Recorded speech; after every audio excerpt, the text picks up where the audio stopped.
ఆంధ్రప్రదేశ్ రాష్ట్ర మాలమహానాడు తరపున అందరికీ నా ఉద్యమాభినందనలు తెలియజేస్తున్నాను.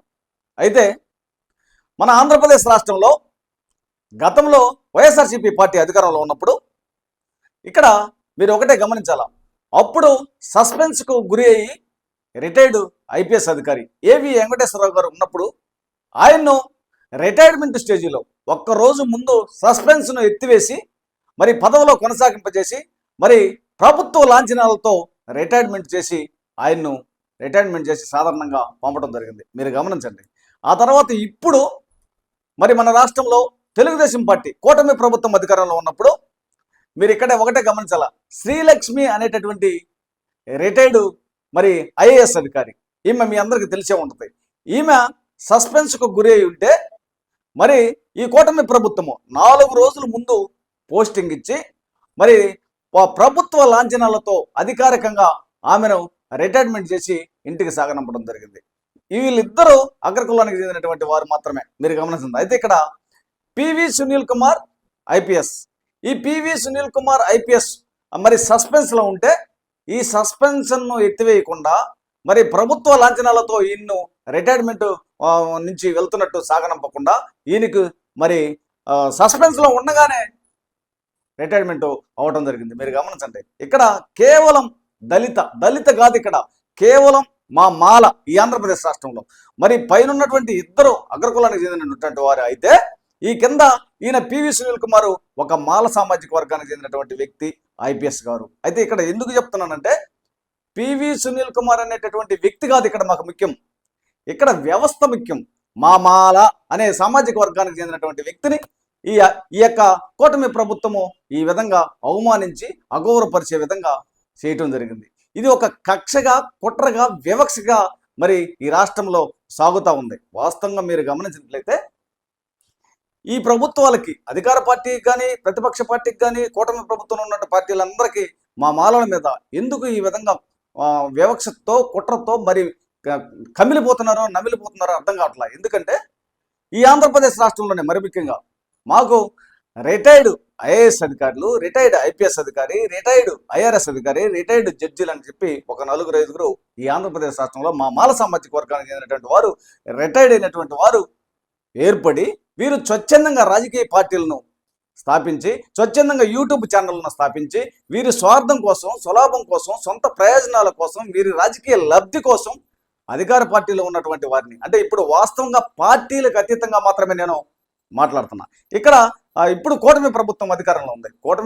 గతంలో వైఎస్ఆర్సీపీ పార్టీ అధికారంలో ఉంది. ఏ పార్టీ అధికారంలో ఉంటే ఆ పార్టీ మీద వీరు సొంత ప్రయోజనాల కోసం అవాక్కులు చవాక్కులుగా దూషిస్తాం, దుర్భాషలాడటం, విమర్శలు ప్రతి విమర్శలు చేయటం, లేదా వారి మీద తొడలు కొట్టడం, మేసాలు తిప్పడం, ఈ విధంగా వాళ్ళకు ఉన్నటువంటి పరిజ్ఞానంతో అనేక రకాలుగా యూట్యూబ్ ఛానళ్ళ ద్వారా సోషల్ మీడియాను వేదికగా చేసుకొని వీరు రెచ్చిపోతున్నటువంటి విషయం మీ అందరు తెలిసే ఉంటుంది.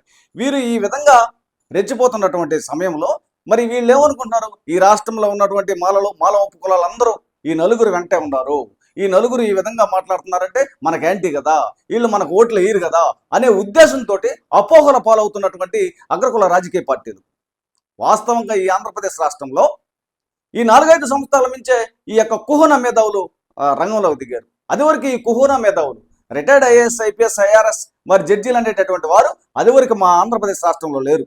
మీరు గమనించుకోవచ్చు. ఈ ఆంధ్రప్రదేశ్ రాష్ట్రంలో మా మాల ఉపకులాలు ఈ కుహూన మేధావుల వెనక ఒక్కడ కూడా లేరు. మా వాళ్ళు మరి తినటానికి లేకపోయినా బాగా తెలివిగా మలిగేటటువంటి మన నైపుణ్యం కలిగినటువంటి జాతి మా జాతి. కాబట్టి గతంలో ఈ ఆంధ్రప్రదేశ్ రాష్ట్రంలో ప్రతి ఒక్క జిల్లాలో మా జాతి బిడ్డలకు అన్యాయం జరిగినా, నష్టం జరిగినా, ద్రోహం జరిగినా, రేపులు జరిగినా, మర్డర్లు జరిగినా ఆయా జిల్లాలలో మరి జెండాలు భుజాన పెట్టుకొని అంబేద్కర్ గారి విగ్రహాల ముందు నిరసనలతోటి, ర్యాలీలతోటి, ధర్నాలతోటి మరి పోరాటాలు చేసి న్యాయం జరిగేటటువంటి విధంగా మా జాతికి ఉపయోగపడేటటువంటి వారు అన్ని జిల్లాల్లో ఉన్నారు. అంతేకాకుండా మా జాతికి రాష్ట్ర వ్యాప్తంగా మరి మాల మహానాడు నాయకులు, మాల మహాసభ నాయకులు, మాల బేరి నాయకులు, మరి అంబేద్కర్ యువజన సంఘాలు, మరి మాల యువజన సంఘాలు, కార్మిక యువజన సంఘాలు అనేటటువంటి వారు మా జాతిలో ఏర్పడి జాతికి జరిగేటటువంటి అన్యాయం మీద, నష్టం మీద, ద్రోహం మీద పలు విధాలుగా పోరాటాలు చేస్తున్నారు. కానీ వాస్తవంగా ఈ కుహూన మేధావుల వెంట ఈ ఆంధ్రప్రదేశ్ రాష్ట్రంలో ఈ కుహూన మేధావులు ఎవరికి కూడా మరి పోరాటాలు చేసినటువంటి దాఖలు లేవు, ఎవరికి సహాయం సహకారాలు అందించినటువంటి దాఖలు లేవు.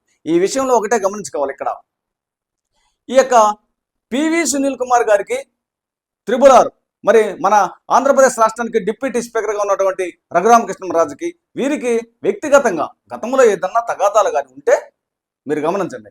ఇది మీరు వ్యక్తిగతంగా చూసుకోవాలి, కానీ కేవలం త్రిబుల్ గారు ఈయన ఒక రాజు వంశానికి చెందినటువంటి రాజు అయ్యింది కూడా ఇక్కడ అభమో శుభమో తెలియనటువంటి మరి నిరుపేదలైనటువంటి రెక్కాడితే డొక్కాడనటువంటి వారైనటువంటి మా మాలల మీద ఒక కక్షగా వివక్షగా కుట్రతోటి మీరు ప్రతాపాన్ని మీ యొక్క కక్ష సాధింపుని చేసుకోవటం ఎంతవరకు సబబు అని అడుగుతున్నాను. ఎందుకంటే నీవు ఈరోజు ఒక పార్టీ అధికారంలో ఉన్నావు, ఈ అధికారంలో ఉన్నావు కాబట్టి నువ్వు ఏదైనా వ్యక్తిగత తగాదాలు ఉంటే పివి సునీల్ కుమార్ తోటి డైరెక్టర్గా తలపడు, ఆయన మీద నీ కక్ష సాధింపు చేసుకో.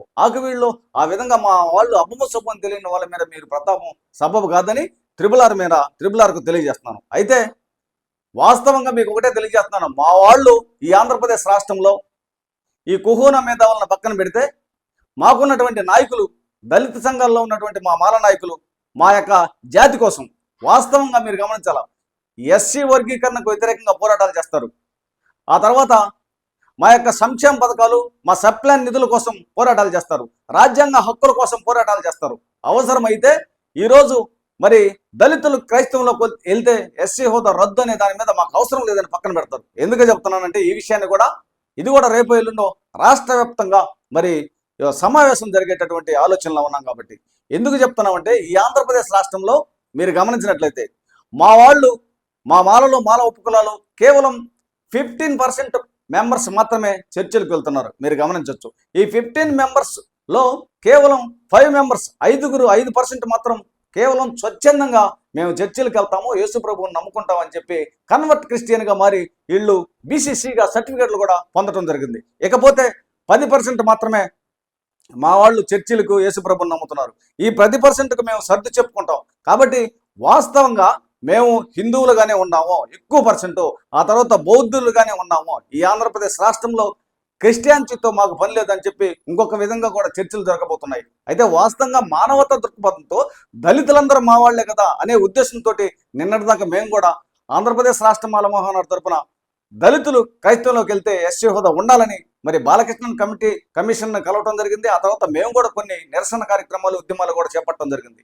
మరి తారాస్థాయికి వస్తే మా జాతికి కావాల్సినటువంటి అభివృద్ధి రేపు స్థానిక సంస్థల్లో కానీ లేదా జరగబోయేటటువంటి మరి ఎలక్షన్లో, సాధారణమైన ఎలక్షన్లో కానీ మా మాల మహానాడు, మా మాల ఉపకులాలు ఏ పార్టీకి అనుకూలంగా చేయాలనుకున్నారంటే మా జాతికి ఎవరైతే అనుకూలంగా ఉంటారో, మా జాతి పక్షాన్ని ఎవరు నిలబడతారో, మాకు ఎవరు మద్దతుగా ఉంటారో ఆ పార్టీకి మాత్రమే చేస్తాం. కానీ పార్టీలకు అతీతంగా ఇక్కడ ఏ పార్టీ కూడా మాకు అవసరం లేదు. కాబట్టి ఈ కుహూన మేధావులు వారి స్వలాభం కోసం, సొంత ప్రయోజనాల కోసం మరి అధికార పార్టీలో ఉన్నటువంటి వారిని, మరి కూటమి ప్రభుత్వంలో ఉన్నటువంటి వారిని ఇష్టానుసారంగా నోర్లు ఉన్నాయని మాట్లాడుకుంటూ మరి అవాక్కులు చవాక్కులుగా మేసాలు మెలేస్తూ తొడలు తిప్పుతూ ఉన్నటువంటి వారికి వెనక ఈ ఆంధ్రప్రదేశ్ రాష్ట్రంలో ఏ మాల లేరని, ఇది మాకు సంబంధం లేదని ఆంధ్రప్రదేశ్ రాష్ట్ర మాల మహానాడు తరపున తెలియజేస్తున్నాను.